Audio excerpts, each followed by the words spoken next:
Welcome back to the Crash Course Podcast. My name is Craig Crash Collins, joined as always by Brandon Scott, otherwise known as B. Scott, for the first time ever here as we are on SB Week here in the National Sports Calendar. We are having the 3C Media Awards. We thought it would be a cool kind of thing to bring about, recap the year that was in the state of Indiana. We're going to look at the best moments from the Colts, the Pacers, IndyCar, NASCAR.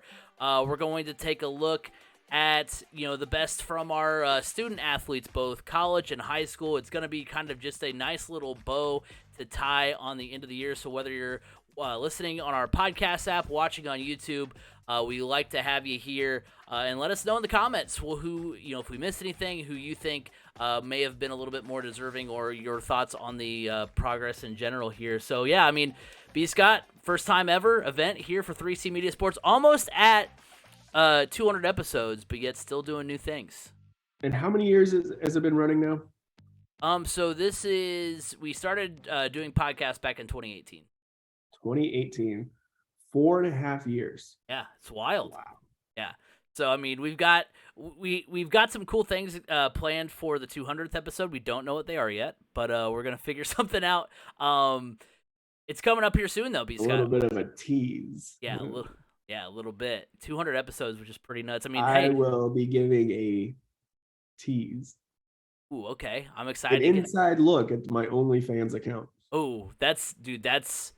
That could be the whole episode. That's all we need. Be like, this is what encapsulates 4.5 years. Walk on the wild side with 3C Media. Yes, I like it.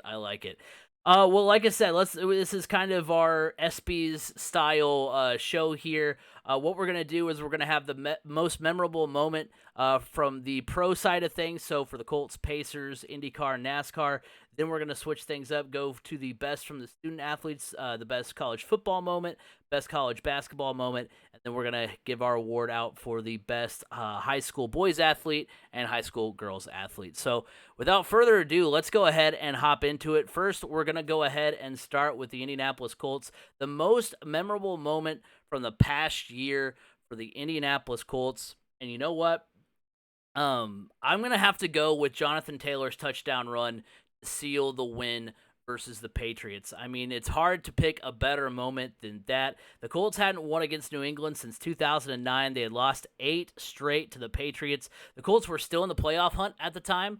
And that seemed like that win. That was when they were looking like they would actually be legitimate contenders in the playoffs. Right. It looked like that win sealed them getting into the playoffs. It was like, okay, we got past, because that's also like at the tail end of the Patriots like good midseason run as well, because at the time, there was talk about, are the Patriots, this is the Tom Brady story 2.0, because Mac Jones has similar numbers to, and is having a similar rookie year to Tom Brady's rookie year. So they're kind of coming down off their high.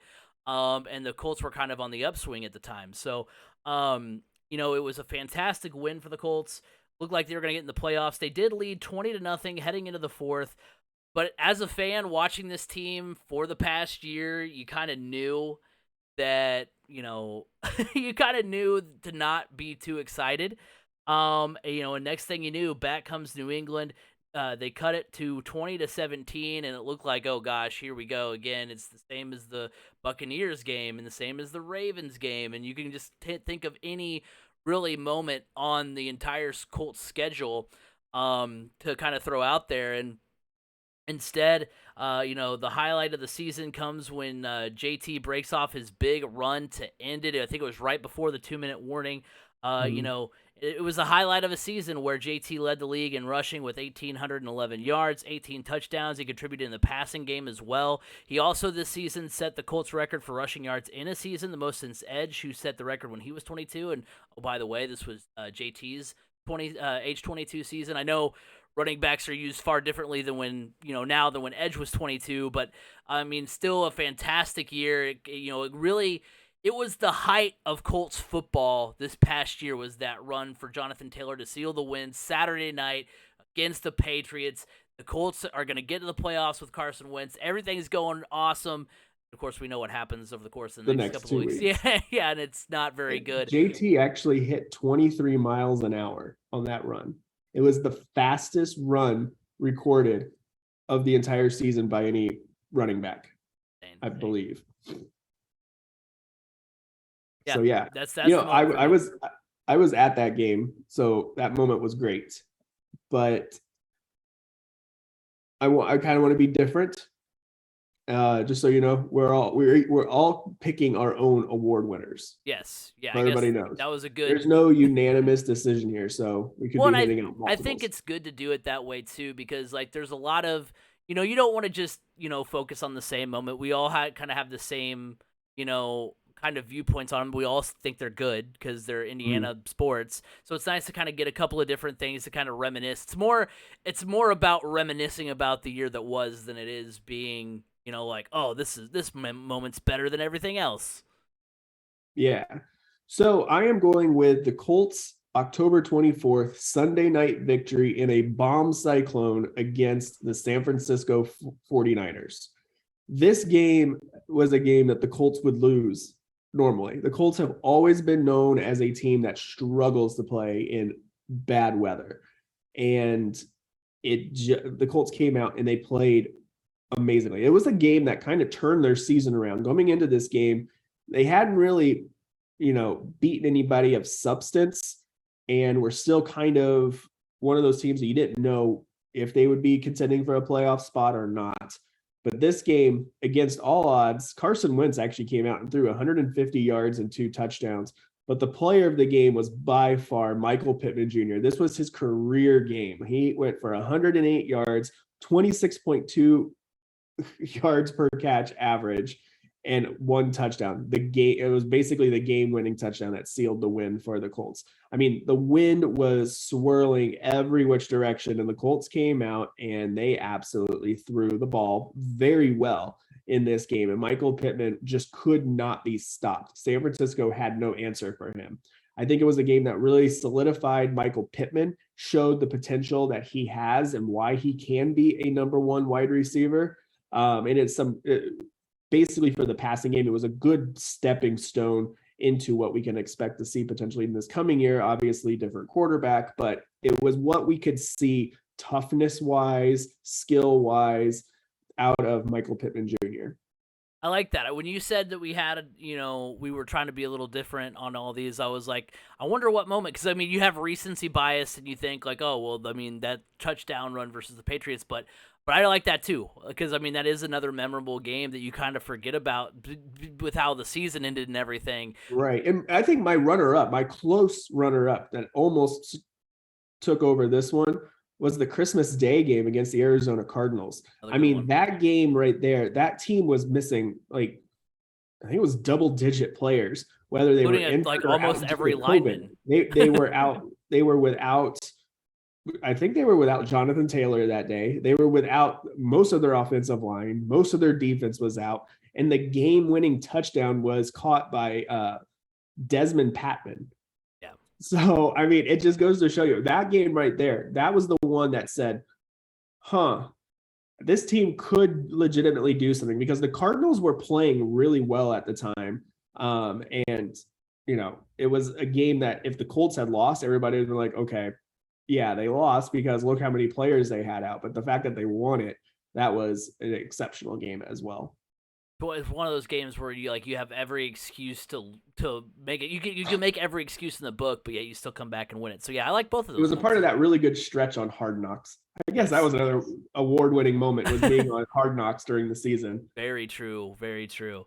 So let's move on now to the Indiana Pacers. Our best moment from that season. Not a ton of moments to pick from a team that finishes 25-57. But the one for me, and I almost forgot about it until I had to really dig deep. And I was like, man, what moment? Because I remember there was one game where there was a really cool dunk or something that everybody was talking about. I can't remember. A really good play towards the end of the season. I don't know. That people talked when about they switched to Bali, I didn't get to see any of the games. Yeah, you gotta love that. But I'm gonna go with Lance Stevenson's return to Indy. He returned January 5th versus the Nets. He came to the game with 6:23 to play in the first quarter. The fans are on their feet. This is a lost season. This is shortly before they trade Domas. And so the Pacers faithful are looking for something to hang their hat on. He scores 20 points in the quarter. He was 8 of 9 from the floor, 4 of 5 from 3-point range. He finished with 30 points, 5 assists. Followed that up with a 16 and 14-point performance. Indy was buzzing.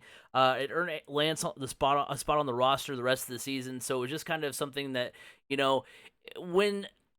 One thing I have liked, in sports here recently, like what's kind of been trending is like whenever it seems like, especially when a season is a lost season, teams will just bring back players from their past and just kind of reminisce, which I kind of like. Like Zach Greinke got re-signed by the Royals in the offseason. He's pitched for the Royals this year. Lance Stevenson came back to the Pacers. We have a ton of great memories from Lance during, especially the run with Paul George and Roy Hibbert. First couple of runs. My favorite Lance moment of all time will be when he had a jump ball with LeBron James and like got the ball and then held it over his head like in a playoff game. So a lot of cool moments with Lance, and this was just one more to add to the Rolodex. And in a season where the Pacers finished 25-57 and traded Sabonis, like I mentioned earlier, I mean, it was something for fans to hold on to a little bit. I know it got me excited for a brief time, in what was going on with the Pacers, because again, kind of a lost season, for Indiana. So it was kind of a cool moment to have, especially towards the middle part of the season where you're just kind of trying to get to the All-Star break, trying to figure things out, and kind of blew a breath of fresh air into the Indy hoops scene. So for me, my Pacers moment came from the one Pacers game I got to see all year because I was actually in attendance. It was the February 27th. Yeah, February 27th victory over the Eastern Conference champion Boston Celtics. It wasn't just a victory over the Celtics. It was a 128-107 thumping of the Celtics. I mean, that final score was closer than even the game, most of the game was. This game was shortly after the Pacers made the trade of Domantas Sabonis for Tyrese Halliburton and Buddy Hield. And this game was taken over by these young players. I mean, look, Miles Turner was not playing in this one. Lance Stevenson wasn't playing in this one. This was all what is going to be on this roster this next year. I mean, I guess Miles Turner is going to be still at this point.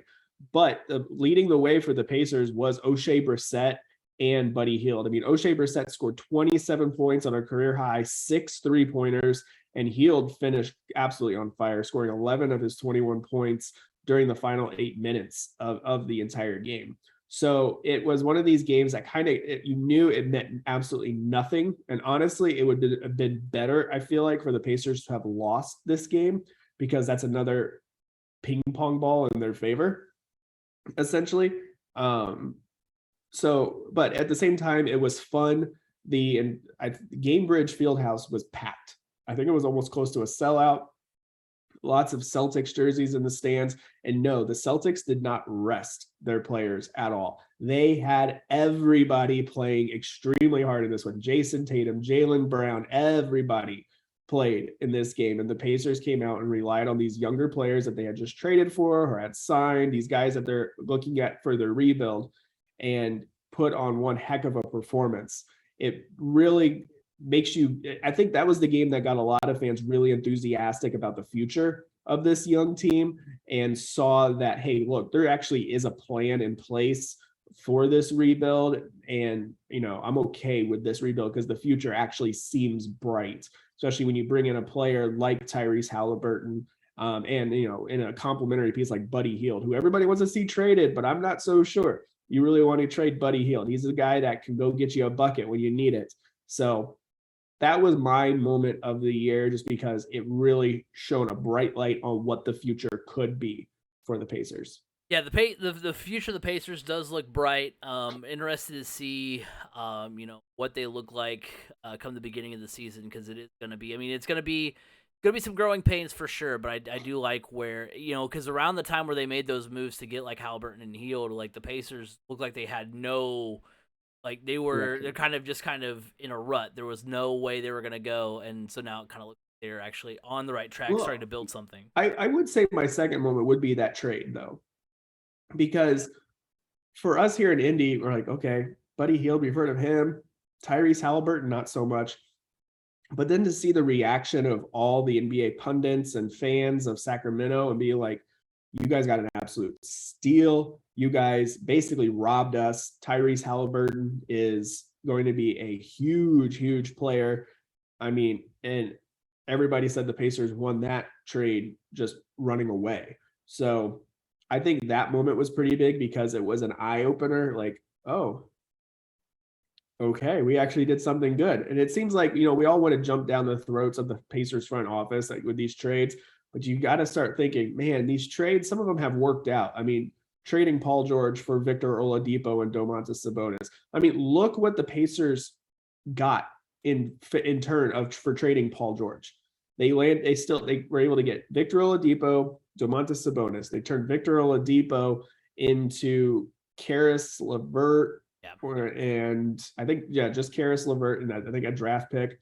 And then they turned Karis LeVert into, I think they also got Ricky Rubio. I don't know how that all worked. They ended up, in all, they took one player in Paul George and ended up getting 6, and some of them are really good players and are going to be the cornerstone of this franchise moving forward. I wonder if it would be an interesting YouTube video of just kind of going in and looking at how a trade tree like that works, where you start with 2 players and you end up, or 1 player and you end up with that many. Because I mean, you kind of go back and you're like, oh man, those guys did, even though they may not still be on the roster, I mean, they did end up getting the Pacers what the future looks like now. Well, look, we traded Paul George essentially for, at the time, which were 2 unknown players, but they ended up becoming all-stars when they got to Indiana. I mean, and then to be able to turn those players into other really good players as well, I mean, I think you can't ask for much more. Right. Especially in today's NBA day and age where everybody's like, yeah, I want your entire team and all of your future draft picks for this one guy. And, nobody wants to do those kinds of trades. No. Moving on to motorsports now. We're gonna do a NASCAR moment, an IndyCar moment. First, starting with NASCAR. My memorable moment from the NASCAR season so far is Austin Cendrick wins the Daytona 500. I feel like I have to go with this one because I picked this to happen. Said Austin Cendrick would win the race. And whenever I do my crazy Daytona 500, Indy 500, weird transitive property of this is how it's going to shake out, and it actually works, I think we have to note that moment.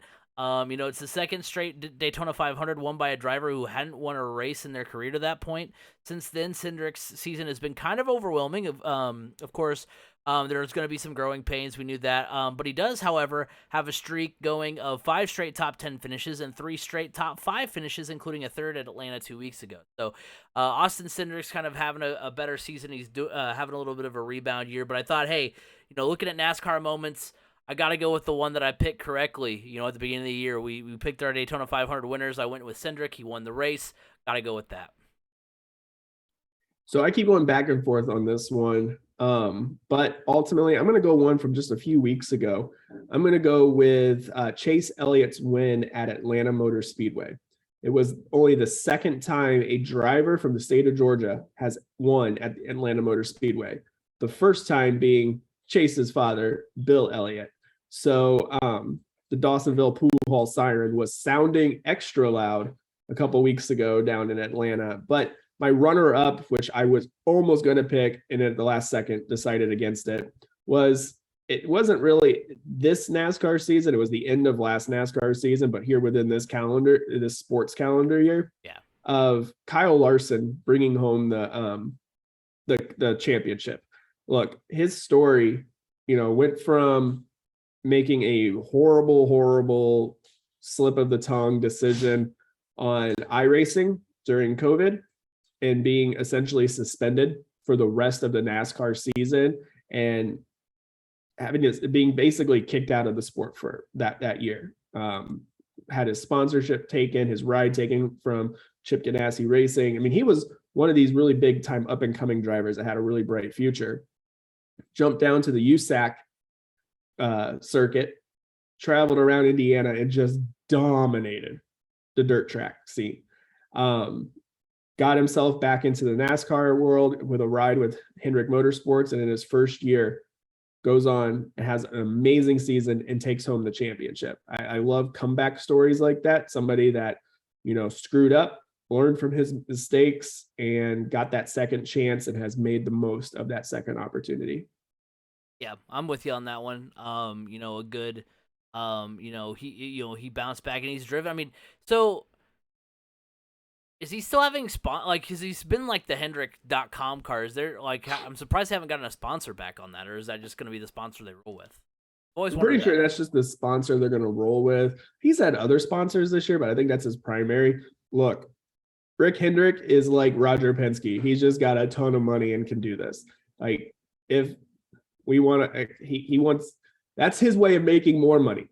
Think about it that way. True. How much more money is he? Because that's his money maker, is selling cars. He's got dealerships all over North Carolina.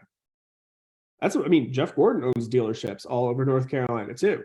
So that's a big money maker, and for him, that's advertising for him out there. Well, you brought up Penske. Let's go ahead and move on over to IndyCar as well. I'm going to go with, for my memorable moment, a Marcus Ericsson win, but not the one you're thinking about.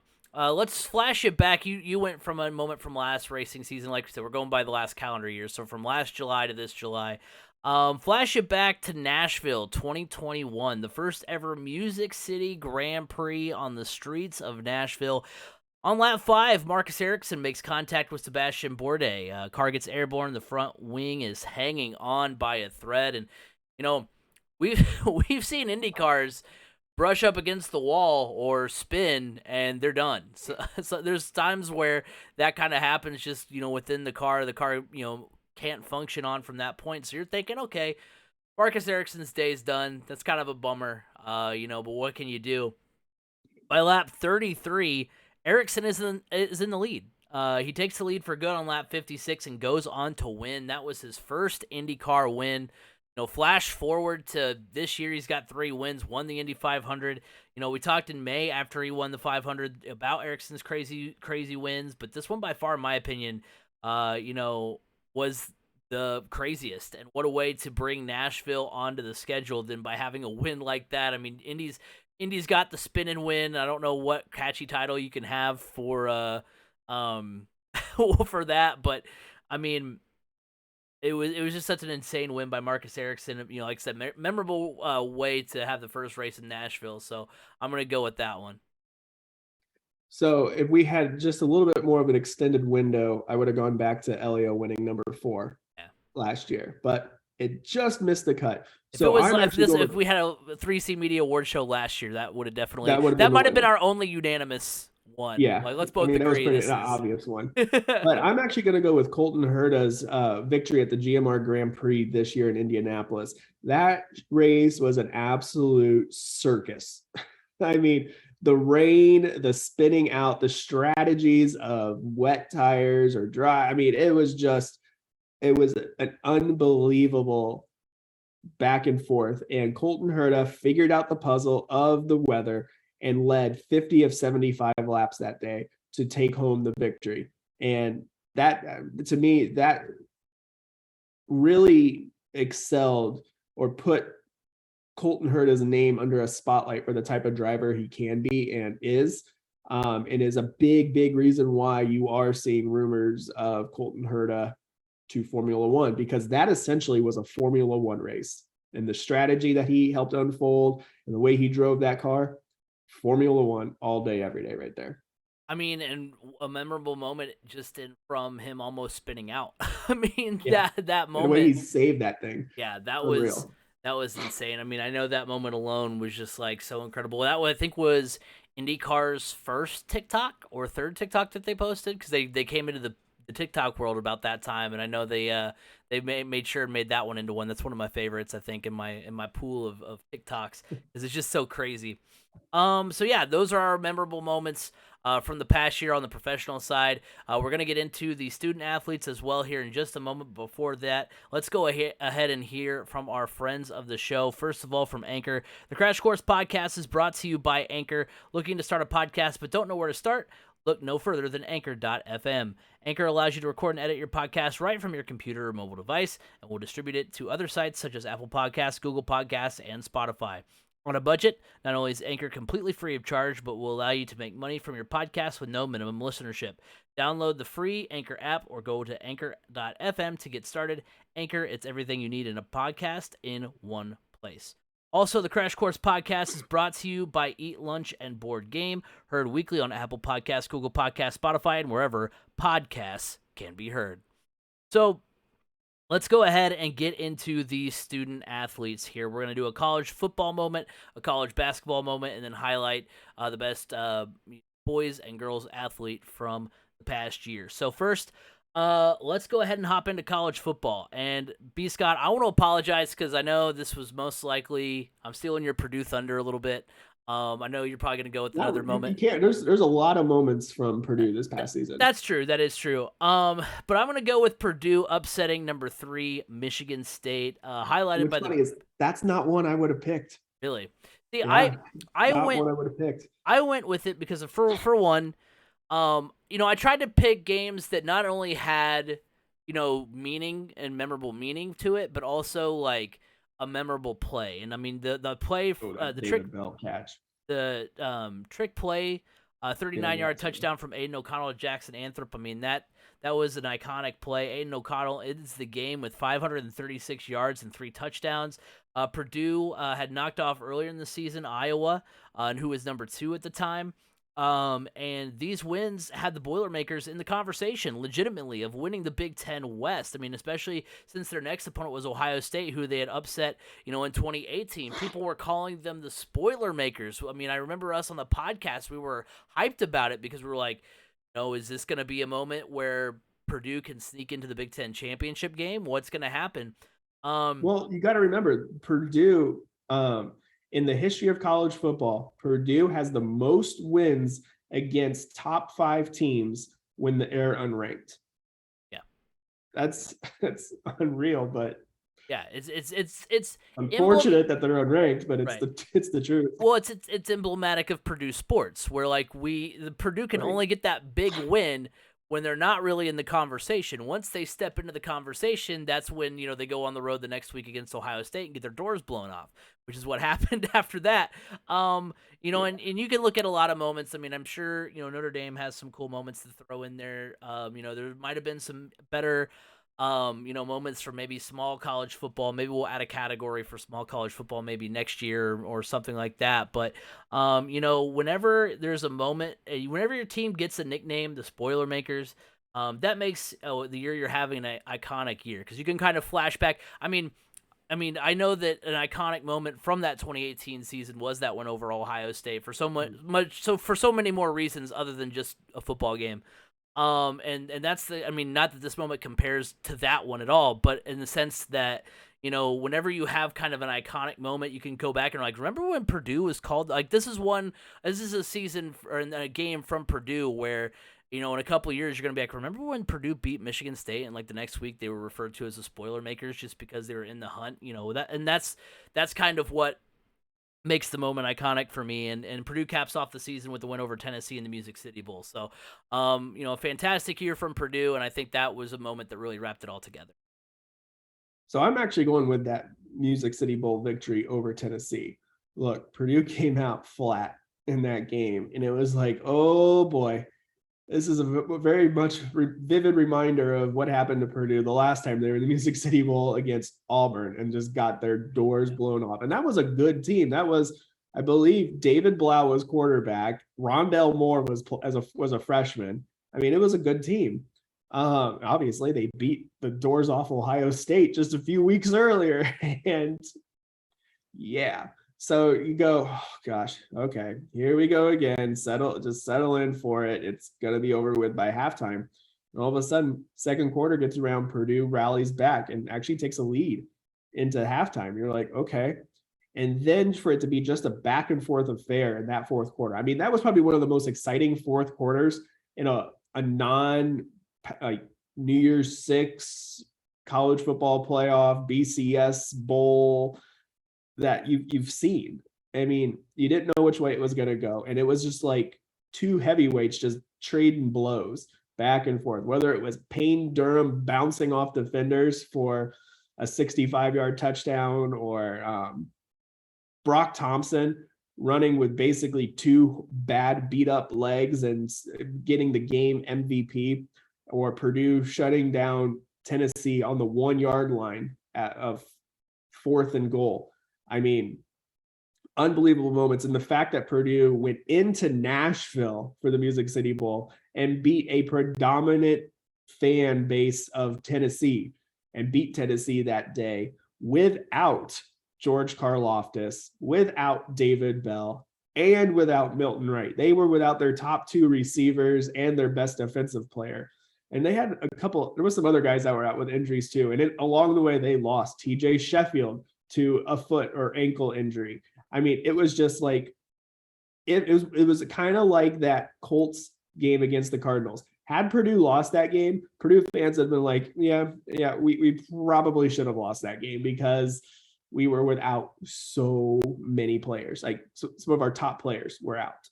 And for the fact that Purdue won that game and looked good in doing so is why you're seeing the hype surrounding this team for this coming season, because majority of the players that are coming back were the ones that performed at a high level against Tennessee.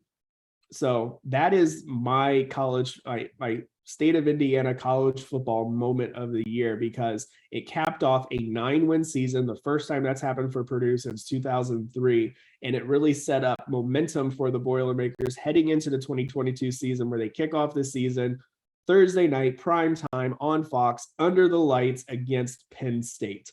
So it has an opportunity to carry that momentum right into the start of this next season to get another big victory.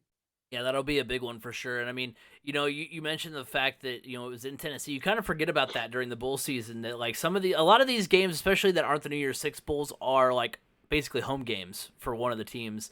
And Tennessee at Neyland Stadium is bigger than Nissan Field. So like there were probably more Tennessee fans, that they could have easily filled that with all Tennessee fans, but yet, just a great way for Purdue to go in there and get the win. So yeah, it makes that much more sweet. Kind of reminds that the biggest part of that game, one of the biggest takeaways I'll take from that one, is that Tennessee fan that recorded himself taunting one of the Purdue band members. He was like, "We're going to kill you guys. We're going to beat your asses up and down the field." And the band member's like, "I'm just here to play music." And and then there was a video of that Tennessee fan walking out just completely defeated at the end of the game. And it was great. It was absolutely great. It's wild because some of those, I mean, look, I understand that when it comes to football, the SEC is better than the Big Ten overall. It's just so funny because even like the fans of like the SEC schools that are like on pretty even terrain with Big Ten schools, they still like, I mean, you have super fans like that in every fan base. I'm not trying to just single out the this was a college student. He was hammered. So. Well, right, but I mean, I wouldn't call him a super fan or but I mean, you said that, and the first thing I thought of was like a 40-year-old dude in like a Tennessee cowboy hat with no shirt. Like I had a full picture. I was like, no shirt, a Tennessee flag like tied around his, around his neck. No, that's how Big Ten fans dress for football games. Maybe that's in the SEC. Maybe that's they wear polo shirts or button-up shirts and khakis, and like it's like a Sunday trip brunch. To church. Yeah. That is true. I didn't think about it that way, but yeah, you are right there. Moving over to college basketball, and you know what? In lieu of, what we're not going to talk about them probably till next basketball season anyway, IU. We're going to talk about them a little bit come college football season, but we always get talked about. We're going to talk about them come college football. I mean, we're going to do a preview. Oh. It's not gonna be a long. I'll give you a sneak peek. Ofer in the Big Ten. Well, exactly. So we get talked about, we that we don't know what we're talking about when it comes to IU and what we're IU haters. So I'm going to give them a little bit of love here. My college basketball moment is IU defeating Purdue for the first time since 2016 in Assembly Hall. Rob Finney with the late 3-pointer to seal the win. It's kind of like, The when guy we from talked. Lafayette. The Right. guy from Lafayette. It's kind of like with the Colts win over the Patriots, where you had an IU team that had lost 9 straight to the Boilers. IU was 14-4 heading into this game. This was a big statement game for the Hoosiers because we've seen IU teams start with great records in the past, 14-4, 13 whatever, and they end up falling flat when it comes to the Big Ten part of the schedule. And they were under first-year head coach Mike Woodson. Purdue's ranked number 4, so in years past, or any of the years between 2017 and 2021, 2022, this would have been a prime letdown game for IU. But instead IU rises to the occasion. They get the win, big 3 at the end of the game. This was a defining win in a season where IU made a step back in the right direction as far as the program is concerned. They rallied after a rough February and March to get into the NCAA tournament for the first time since 2016. I remember, on that podcast, going into conference tournaments saying, if they've got a chance, they still have a punching chance to get into the NCAA tournament. They have to beat Michigan, they have to beat Illinois, and that's exactly what they did. And they got into the tournament. They defeated Wyoming in the first 4. This was easily the best season for IU basketball in some time. It's kind of that cliche where you want your rival to be good too, so that way it's a good game. So like as a Purdue fan, a Purdue leaning podcast, it's nice to win. IU has good teams. That way it's more fun. It's kind of like this year. I mean, this was when Purdue played Notre Dame this year. This is first time Purdue's played Notre Dame in some time, but also the first time really in a long time that Purdue hung with Notre Dame. So it's nice to see that come to fruition. Nice to have some competitive balance within the state. So IU coming back, getting that big win, and it leading to them rallying late in the year to make the NCAA tournament. I think that makes it a special year for them and a special moment. Yeah, I mean, that really was a big moment for them. I mean, you can't really think of too many big moments for Purdue per se. Well, not that weren't followed up immediately by bad moments. Right. I mean, because I think if you have to look at, for me, my moment for Purdue was a great moment and a historical moment for the basketball program, but it was immediately followed up by not so good. My moment, I mean, I can look at moments like going out to Connecticut to, I think it was the Mohegan Sun tournament or whatever it is, and beating both North Carolina and Villanova in November. That was really kind of set a threshold for that team. Like, okay, this team really could be something special.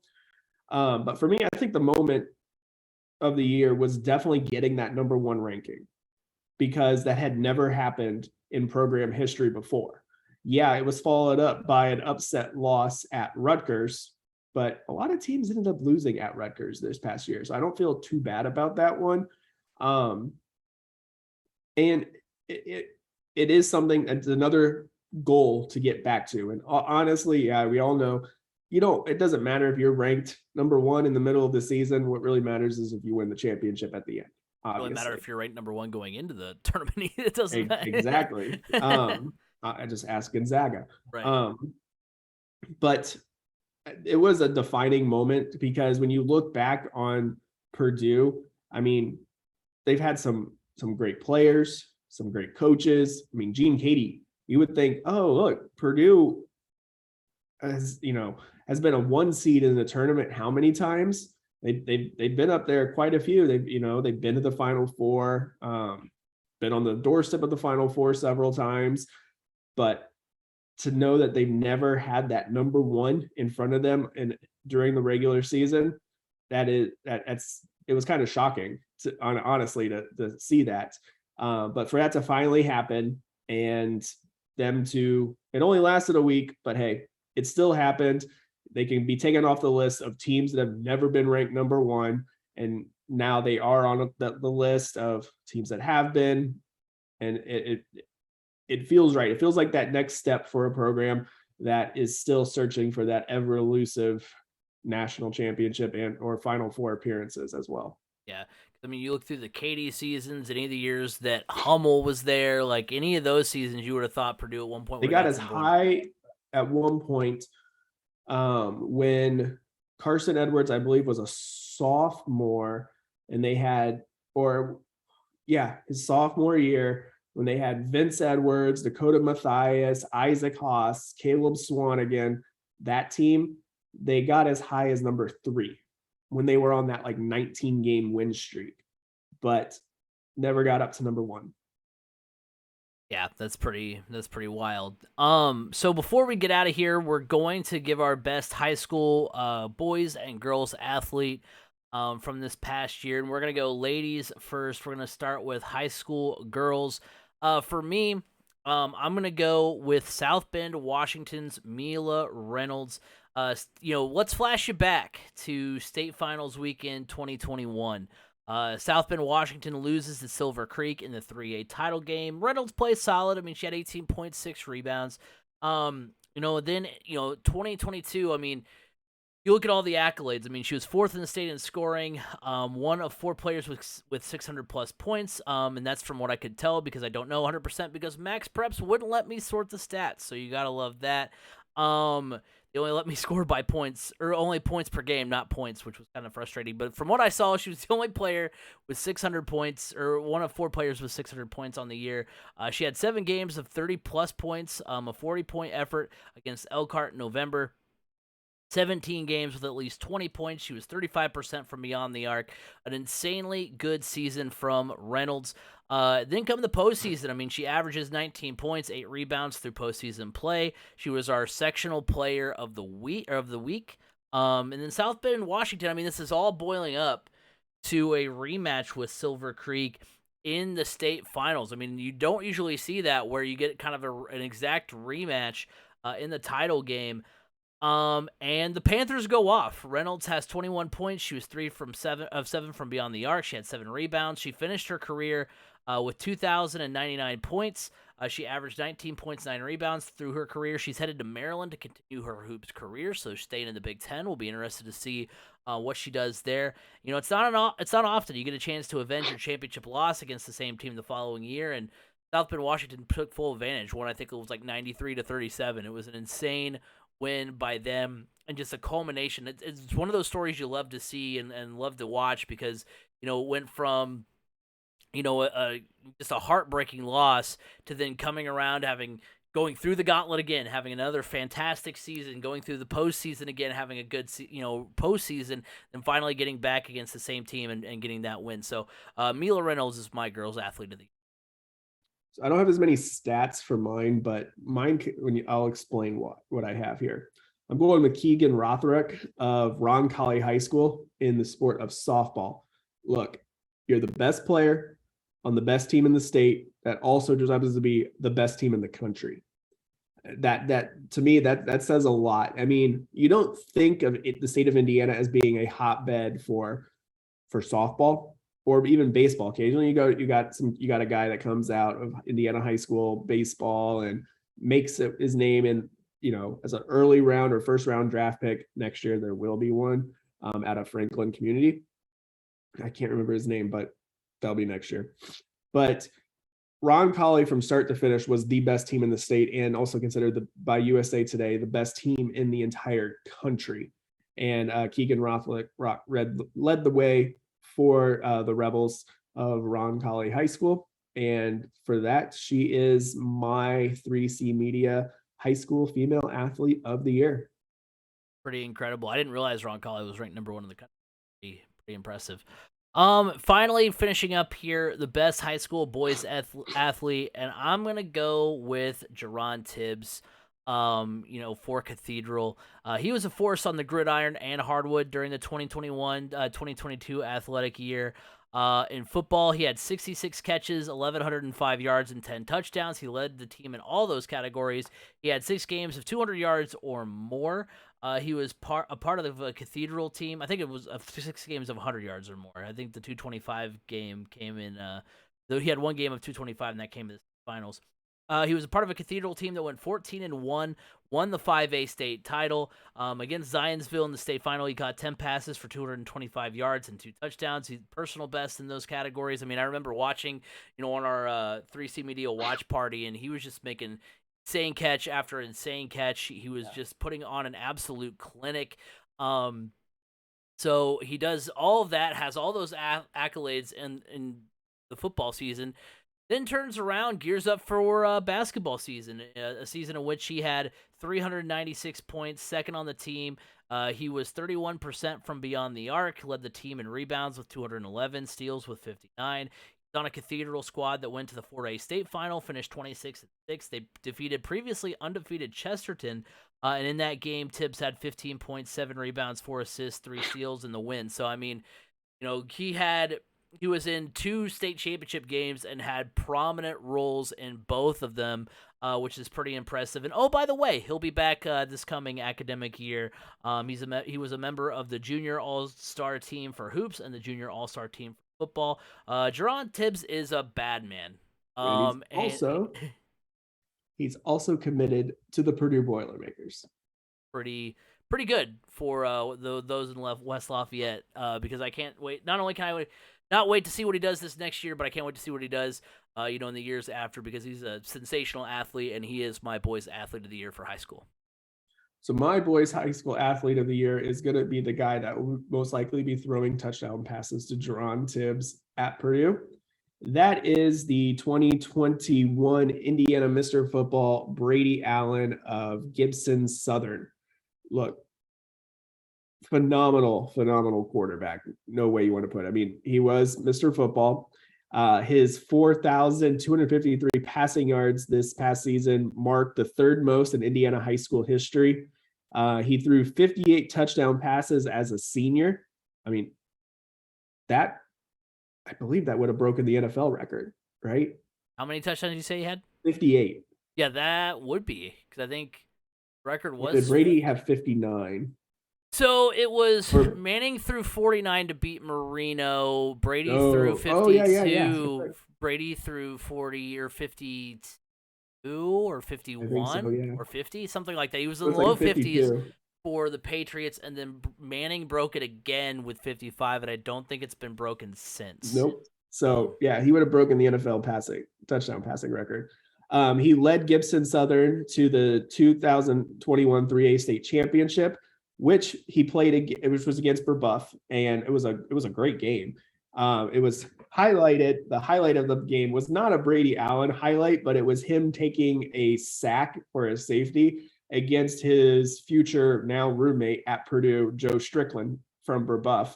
But in that game, Brady Allen, he tossed 5 touchdowns, which was a state championship record, also with 28 completions. So outstanding season for this guy. I mean, he was a Max Preps All-American, Indiana Mr. Football, consensus 4-star quarterback.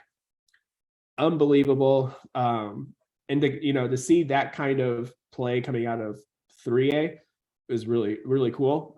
So yes, Brady Allen is my male high school athlete of the year. Well, hey, we look forward to watching Brady Allen throwing touchdown passes to Geron Tibbs in Pasadena against the UCLA Bruins here in a couple of seasons. But yeah, just a fantastic calendar year for those athletes, and some fantastic moments. And so I think that was a pretty good run for the first ever 3C Media Awards. Some good moments to highlight there. But that'll do it for this week's edition of the podcast. Your printout certificate will be in the mail within the next 3 to 5 weeks. Just got to make a Kinko's run, and we'll be all squared away. But yeah, thank you guys all for tuning in. Remember, you can like us on Facebook, 3C Media. Go follow us on Twitter at 3C Media Sports. Remember to go subscribe on the YouTube channel. We've had a lot of great support, on the podcast coming back and everything. So thank you guys. Make sure you like, subscribe, all that good stuff. Leave a comment. 3C Media on TikTok as well. And remember, you can hear us every week on Apple Podcasts, Google Podcasts, Spotify, wherever podcasts can be heard. You can hear the Crash Course podcast. Next week, we'll be talking about NASCAR and IndyCar returning to the Indianapolis Motor Speedway. B. Scott, where can they find you? You can find me on Twitter at Brandon_Scott87. You can follow me at Crash Course FM on Twitter as well. So next week, IMS, IndyCar, NASCAR. It's going to be a lot of fun. But until then, have a good one, everybody.